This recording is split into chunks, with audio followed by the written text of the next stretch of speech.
സ്വതന്ത്ര ഇന്ത്യയിലെ ആദ്യത്തെ പൊതുതെരഞ്ഞെടുപ്പിൽ ഇന്ത്യൻ നാഷണൽ കോൺഗ്രസിന്റെ ചിഹ്നം നുകം വെച്ച കാളകൾ ആയിരുന്നു. ആദ്യ തെരഞ്ഞെടുപ്പിൽ 4-3 സീറ്റുകൾ നേടി ജവഹർലാൽ നെഹ്റുവിന്റെ നേതൃത്വത്തിൽ കോൺഗ്രസ് ഗവൺമെന്റ് രൂപീകരിക്കുകയും ചെയ്തു. 1978 ഇന്ന് കാണുന്ന കൈപ്പത്തി കോൺഗ്രസിന്റെ ചിഹ്നമായി വരുന്നത്. 1978 മുതലാണ് കോൺഗ്രസ് ചിഹ്നമായി കൈപ്പത്തി വരുന്നത്. 1885 രൂപീകരണം മുതൽ INC വാർഷിക സമ്മേളനങ്ങൾ വിളിക്കാറുണ്ടായിരുന്നു. ഇന്ത്യൻ നാഷണൽ കോൺഗ്രസിന്റെ നയപരിപാടികൾ രൂപീകരിക്കപ്പെട്ടിരുന്നത് ഈ സമ്മേളനങ്ങളിലാണ്. സ്വാതന്ത്ര്യത്തിന് മുൻപ് ഏറ്റവും അധികം INC സെഷൻസിന് വേദിയായത് കൽക്കട്ടയാണ്. സ്വാതന്ത്ര്യത്തിന് മുൻപ് കൽക്കട്ട. എന്നാൽ സ്വാതന്ത്ര്യത്തിന് ശേഷം ഏറ്റവും അധികം കോൺഗ്രസ് സമ്മേളനങ്ങൾ നടന്നത് ന്യൂഡൽഹിയിലാണ്. ഇനി നിരോധിക്കപ്പെട്ട കോൺഗ്രസ് സമ്മേളനങ്ങളെക്കുറിച്ച് പറയാം.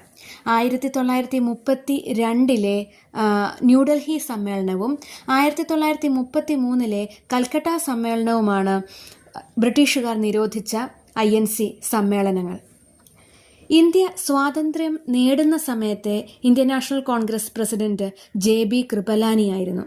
ഇങ്ങനെ ഓർക്കുക, സ്വാതന്ത്ര്യം എന്ന കൃപ ഇന്ത്യക്ക് ലഭിക്കുന്ന സമയത്തെ INC പ്രസിഡന്റ് JB കൃപലാനി. എന്നാൽ സ്വാതന്ത്ര്യം നേടിയ ശേഷമുള്ള ആദ്യത്തെ INC പ്രസിഡന്റ് പട്ടാഭി സീതാരാമയ്യയായിരുന്നു. അതായത് സ്വാതന്ത്ര്യം ലഭിച്ച ശേഷം ഇന്ത്യയിൽ പട്ടാഭിഷേകം ചെയ്യപ്പെട്ട ആദ്യത്തെ INC പ്രസിഡന്റ് പട്ടാഭി സീതാരാമയ്യ. ഇദ്ദേഹമാണ് കോൺഗ്രസിന്റെ ഔദ്യോഗിക ചരിത്രകാരൻ എന്നറിയപ്പെടുന്നത്. കോൺഗ്രസിന്റെ ഔദ്യോഗിക ചരിത്രകാരൻ പട്ടാഭി സീതാരാമയ്യ. 1935 അദ്ദേഹം പ്രസിദ്ധീകരിച്ച കോൺഗ്രസിന്റെ ചരിത്രം പറയുന്ന ഗ്രന്ഥമാണ് കോൺഗ്രസിന്റെ ചരിത്രം. ഈ ഗ്രന്ഥത്തിന് ആമുഖം എഴുതിയിരിക്കുന്നത് ഡോക്ടർ രാജേന്ദ്ര പ്രസാദാണ്. ഇനി പട്ടാഭി സീതാരാമയ്യ ചരിത്രത്തിൽ എങ്ങനെ അടയാളപ്പെടുത്തപ്പെട്ടിരിക്കുന്നു എന്നോട് പറയാം. 1939 ത്രിപുരയിൽ INC സെഷനിൽ വെച്ചിട്ടാണ് പ്രസിഡന്റ് സ്ഥാനത്തേക്ക് INC പ്രസിഡന്റ് സ്ഥാനത്തേക്ക് ആദ്യമായി ഔദ്യോഗികമായി തെരഞ്ഞെടുപ്പ് നടന്നത്.